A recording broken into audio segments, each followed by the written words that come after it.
Boker Tov, good morning. We continue with a 3-minute daily dose of Torah. How many are there? That's a question, actually, that we need to ask, although we seem to know the answer. We speak about the commandments that are given as the elements of God's revelation at Sinai.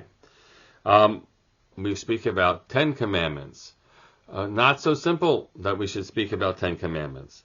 It happens that when you look at the beginning of chapter 20, Vaydaber Elohim et kol hadvarim ha'ela lemor. God spoke all of these words, all of these things, dvarim, these utterances, saying, and then we have Anochi Hashem Elokecha through to the end, and there aren't Roman numerals next to anything here, so it's simply called Kol Hadvarim Ha'ela. Pause 1 second. Sorry about that. So that's what we have here in Shemot.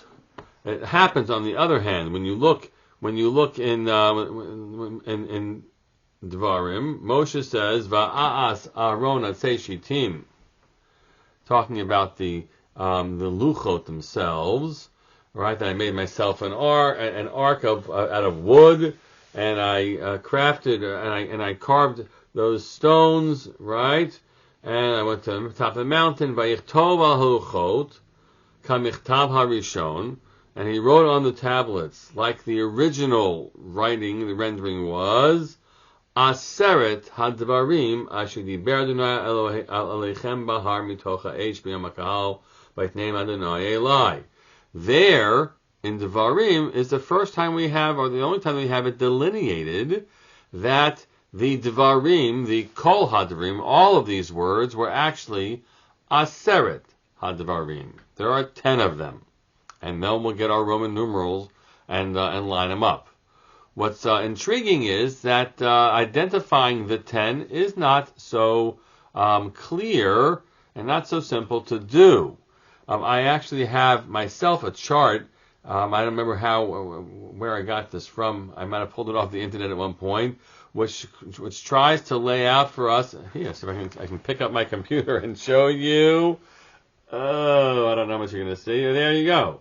Right, this chart that tries to tell you how different traditions lay out the commandments, and between the Septuagint and Philo, the Samaritan version of the Bible, the Talmud's rendering of how you should do this, which in the end will matter the most to us, is how Augustine and others as well divide them up, and there are differences in how this lines up. Tomorrow, guys, when we're going to look at the first question, which is, all right, what do we do with the very first dibra, the very first utterance, Anochi Hashem Elokecha? Is it one of the dibrot? Is it part of the commandments or not? Speak to you about that tomorrow.